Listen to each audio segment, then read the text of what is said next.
have your strap close by, so we'll use that as part of the poses that open the back. So invitation to get really comfortable, laying down on your mat, on the floor. Bring your shoulders low. And always, we're going to pause whenever we lay down just to get the feeling of the ground holding us up. Gravity is doing its work. We are anchored to this earth by gravity. Just take a moment to feel the support from underneath you. And maybe a breath if that feels good.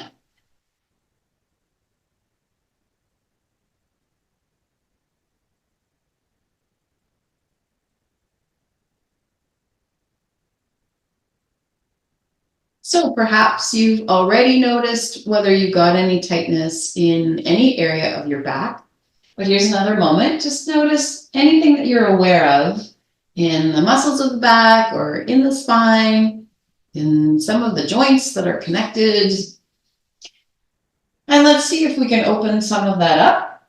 Our first one is to cross the ankle of one leg onto the thigh of the other.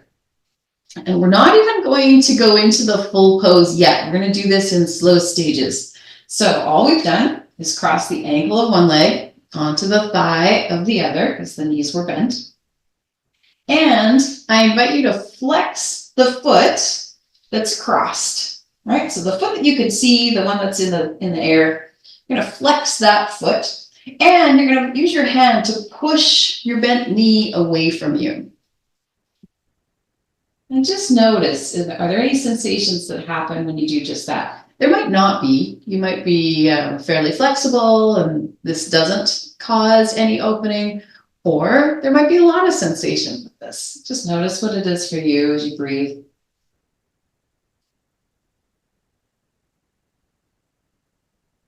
And then we like to give two choices here. If you are working on opening up across the shoulders and the chest area, then I invite you to place your elbows at shoulder height with your hands at right angles from those elbows so that you've got that open cactus arm position. And you can now lift the foot that's still connected to the mat. That's the one that's lifting off the mat, bringing your knees and your hips towards you. Now, your other option, if you wanted to pull those legs closer, is that rather than having your arms in cactus, you could instead interlace your fingers around the back of the hamstring to pull the leg a little closer to the body and intensify the stretch. So you choose the one that's best for you, and let's hang out here for 3 breaths.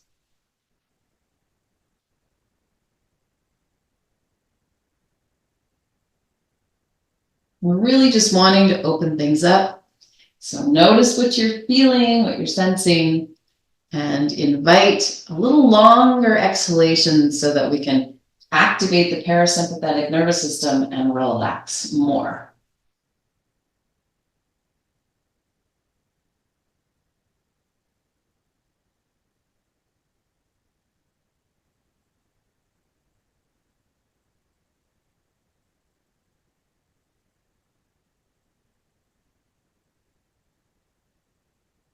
Let's place the legs back down. Come back to our starting position, knees up, feet on the floor, hip width apart. And let's cross the other one. Other ankle crosses onto the thigh. This foot that's just crossed is now the one that's flexed. Now we're going to use the hand to push the knee away and notice if there are any sensations here. A couple of breaths.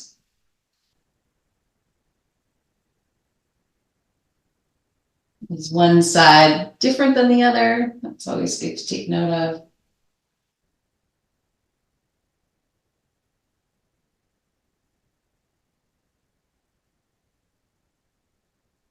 And then again, same arm choices, either cactus arms or fingers interlaced around. It's the hamstring with the foot on the floor. That's the hamstring we're reaching for.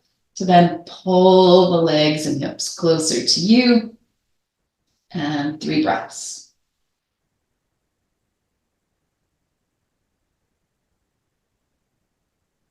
Is there anything you're able to release here?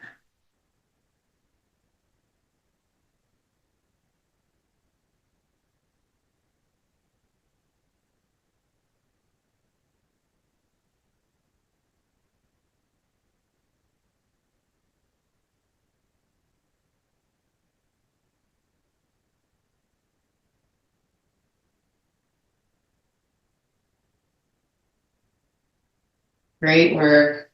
Bring the legs back to where you started. Excellent. Take your arms open. So from your shoulders on out and along the floor. We're going to now activate the core a little bit, a little squeeze of your core muscles so that you can bring your knees in towards your chest. And then let them flop over to one side. Both legs to the same side.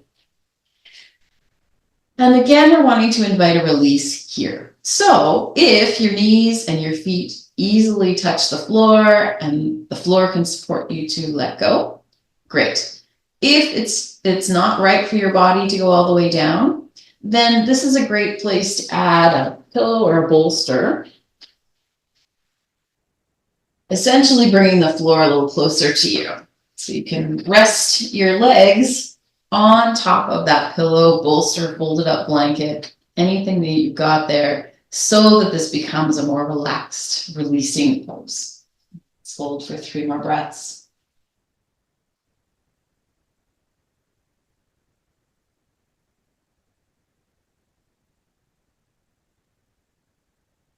We're attempting to keep the shoulders open. We're aiming both shoulder blades towards the floor.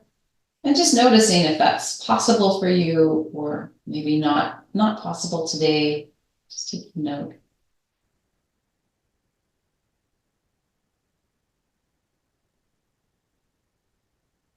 Contract your core so that you can bring those knees back to center. And then same thing on the other side. If you need to move your bolster or blankets over, go ahead. And let's open those arms and flop the knees over to the other side.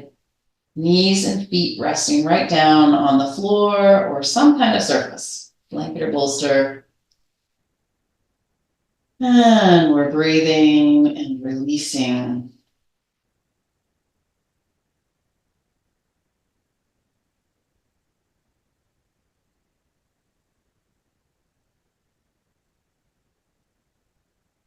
Where are you feeling sensation? And does it change at all as you hold and breathe here?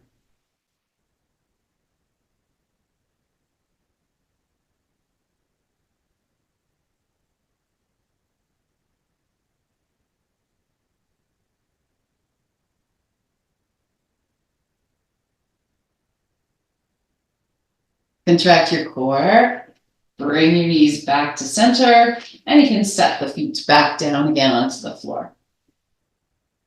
Now is the time to grab onto the strap or whatever you're using that works like a strap.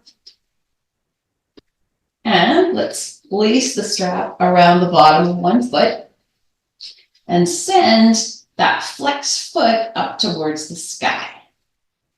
So the flexed foot, bottom of the foot is facing the ceiling. We're attempting to straighten the leg, but where you're able to straighten your leg, it's going to be different for each of us. So maybe you're really flexible and you're able to straighten your leg and bring your toes over your nose. I'm not that flexible, but after doing yoga for a long time, I am usually able to straighten my leg so that it roughly is aiming towards the ceiling. But if I'm really stiff in my legs, which definitely happens to me, sometimes I have to aim more towards the corner of the ceiling or the opposite wall instead of straight up. So you're looking for where can your leg be straight without shaking, if possible. See if you can figure out where that is. And we're trying to do 5 breaths in each of these positions, but we've definitely been here a couple of breaths already. So let's do 3 more.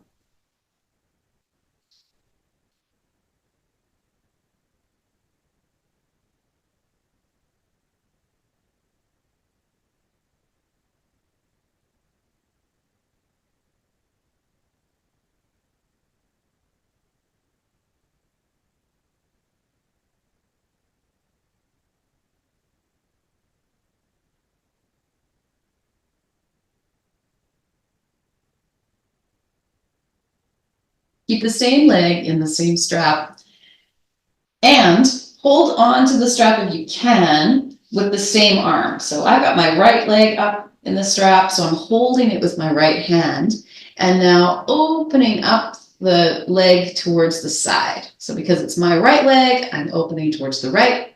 If it's your left leg, you're opening towards the left. And I'm using my opposite arm as a counterweight or counterbalance. Extend it out the other side. So I'm not letting my foot touch the ground. I'm keeping it suspended. And again, you're looking for where can your leg be straight without shaking. But you know you can adjust the intensity by letting the foot be further away from your nose or closer to your nose. So find where's the right spot for you. And 3 more breaths.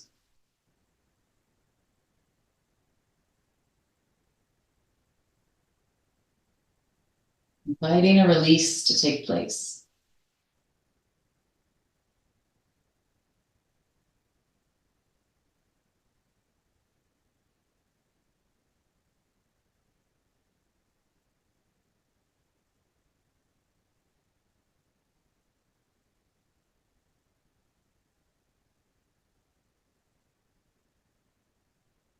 Keep the same leg in the same strap. We're going to now cross it over the body. So bring it back to ceiling pointed.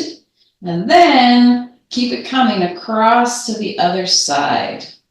So for me, I've got my right leg in the strap, but it's aiming now across the body towards the left. And I'm changing hands. I'm going to hold the strap with the opposite hand so that I can open up the other arm now as my counterweight, counterbalance. And I find this one pretty intense. You might as well. So find, again, where's your spot? Where can you feel this? So you're inviting a release, but we're always aiming to work at our edge.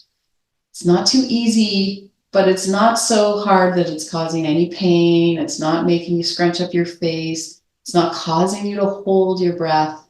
You want to be able to breathe through it.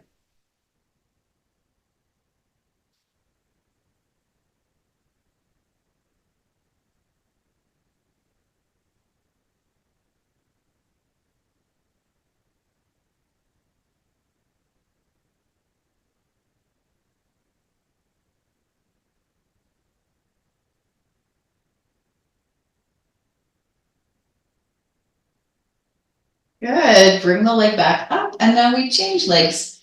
The other foot goes into the strap. Aiming the other leg now up towards the sky, flexing the foot, and figure out on this side, it might be different than your first side, but where on this side can your leg be straight without shaking? 5 breaths.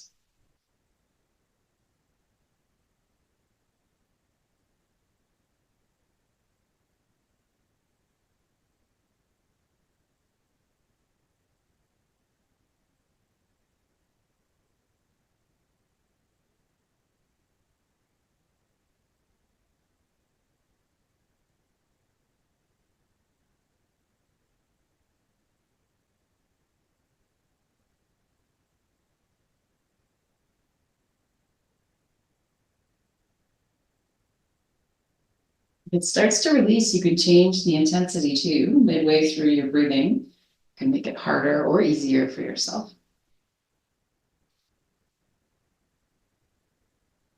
Let's open this leg now. So whatever your leg you're using, you're opening that same direction. So for me, it's my left leg, so I'm opening towards the left. In my case, I'm running into the wall. You might be hitting walls or furniture, but that's not a bad thing because they can do the work instead of your arm working to hold up the leg. The furniture or the wall can do that, which sometimes allows even more opening to take place. So the opposite arm is your counterweight, counterbalance, 5 breaths.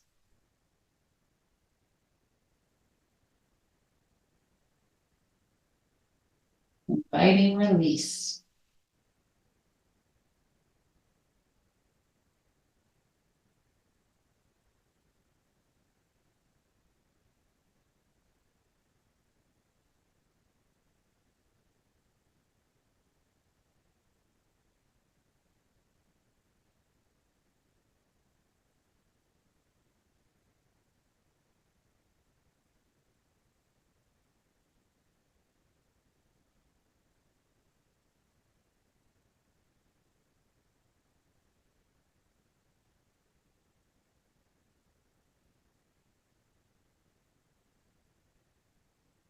Bring that leg up to center and then cross it over the body. You might have to move the other leg out of the way and change hands. So it's the other hand holding the strap. The now freed up hand can lengthen and act as that counterweight, counterbalance. You're looking for your edge. It's easy for me to find my edge on this particular pose. And 5 breaths.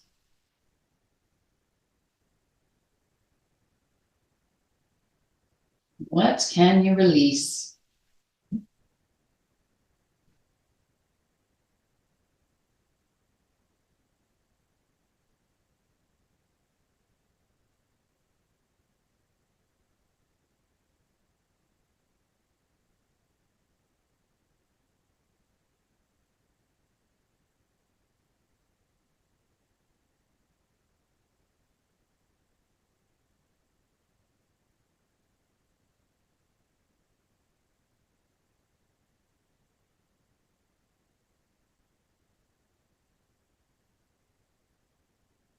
Beautifully done. Bring it back to center. Remove the strap. And then do anything your body's calling for here. I like to stretch right out, stretch my legs out, stretch my arms out. Follow your body's lead. What stretching feels good?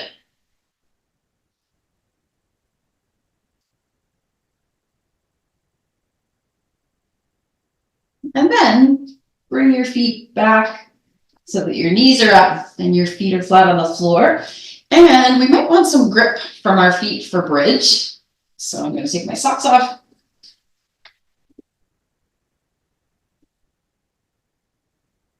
So this is the 4th pose that we've done in this low back sequence, right? We started with the figure 4. We moved to the knee drops. Then we used the strap for stretching in 3 variations. And now we're doing bridge pose as our 4th pose in the set. We've got our feet parallel, our knees parallel to each other, hip width apart. So everything hip width. We're spreading the toes wide and see if we can press the toes into the mat, especially the big toes. Pressing the big toes activates this inner line, inner thigh line, all the way up to the core. Now we're squeezing the core. So internally, squeeze your kegels, squeeze your low abdominals, squeeze your low back, and lift your tailbone off the ground. And see if you can keep the toes activated, the core squeezed, as you lift 1 vertebra at a time off the floor into your bridge. Palms can be face down or face up if you prefer. We want the back of the neck to be nice and long, chin tucked in, because we're taking some weight there on the tops of the shoulders and the back of the neck. So we want good support from a long back of neck. Starting just by holding and breathing, and we're going to do a couple of these bridges. So this first one is kind of a check-in bridge. How's it feeling today? And then we're lowering slowly, 1 vertebra at a time. Slowly brings you down. Good.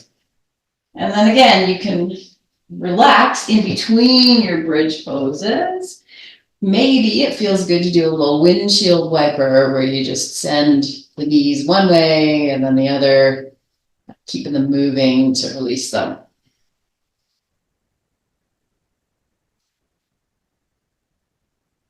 And then come back, let's do another bridge. So positioning again, feet hip width apart, knees hip width apart, activating the core, lifting the tailbone. And then keep on going, 1 vertebra at a time. Lifts yourself up into bridge. And this time we'll add some variation. We've got both hips high. We're going to drop 1 hip by 1 inch. And then use the strong back muscles to return that hip to full height. Drop the other hip 1 inch. Return to full height. And just go back and forth that way. Breathe any way you need to. I know this is work. We're asking a lot of your body in this pose. It's one of those full body experience yoga poses. It's so great in so many ways, and it's a challenge. Good. Let's now come down one vertebra at a time, slowly.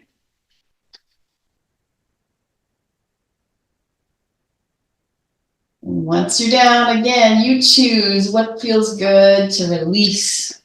Take the tension out of that work. Do anything that your body is calling for.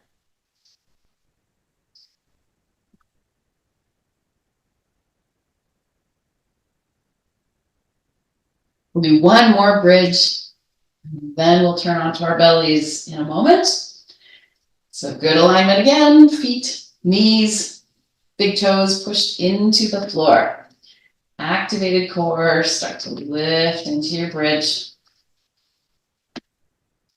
Excellent. We've worked with the glutes as part of our bridge pose before. We're going to do that again here. So the idea is, from your high bridge position, we're now going to release the muscles that are holding tight in your bum and allow the hips and glutes to just hover off the ground. So we've lowered them down. They're now hovering off the floor, maybe an inch. Then we're going to squeeze the glute muscles and send the hips straight back up. Relax the glutes. Allow them to settle towards the ground until they're hovering. Activate the glutes and send them back up. So go back and forth like that. Find a way to breathe through it in a way that works for you.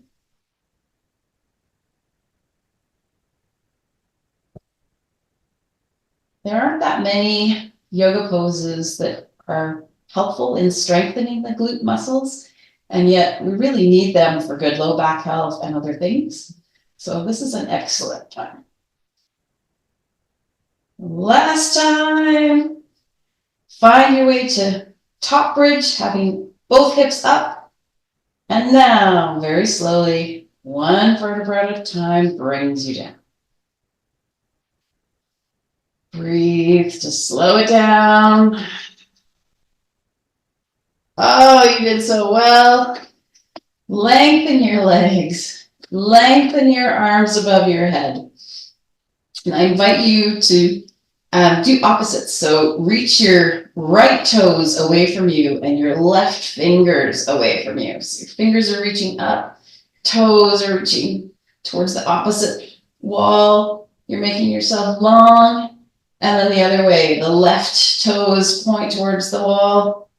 The right fingers stretch the opposite way.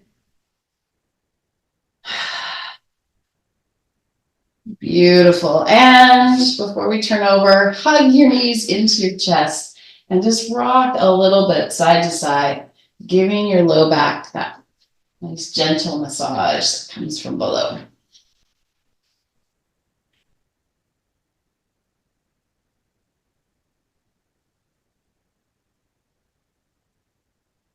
Excellent. Turn over. Lay on your stomach. And your first job is just to let everything go, to really release here, soften your belly, rock out your hips. Find a way to lay so that the ground is holding you up and you can really give away your weight to gravity.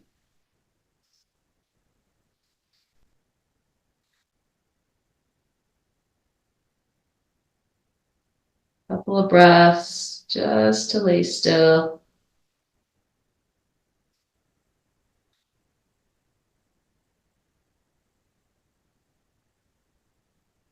And then place the hands underneath, one hand under each shoulder, with the fingers spread to take a bit of weight, and rest your head so that the chin takes weight. So this is the one where we want the arms and hands to do all the work, a yogi push-up. And we want the back and the core to do zero work, to remain as soft and released as they are right now. And your job is to really pay attention. At what point does your back start to get grippy? And if the back starts to engage, that means you've gone up too high and you want to do a little less. So let's use the hands to push the chin off the ground. Start to push the chest off the ground. But really notice, is it the arms doing all the work? Are the hips and low back still soft? If they're soft, you can go higher. If they're engaging, then that means you are high enough and you get to start your descent. So we're moving really slowly, slowly up, slowly down. We're going to do this 6 times in a row. This is our second one. But always, it's really a small move. We're not moving up high. We're going slowly, using the strength of the arms, and not doing anything except releasing the back. So I'm on my third one now. Sometimes by the third one, you can go just slightly higher and still leave the back and hips released. I do have my elbows tucked in really close towards my sides. So the elbows are not on the ground. They're up in the air in order to make this move happen. But I've tucked them in like little close wings. And of course, we're breathing through this any way you can. Keeping the low back soft. And you'll know it's harder in the arms, right? We're really getting an arm strengthening by doing it slowly and by keeping it low. Once you've finished, touch your chin down, touch your forehead down to release the back of the neck. Relax your arms beside you and rest for one breath on each cheek. Rock your hips out.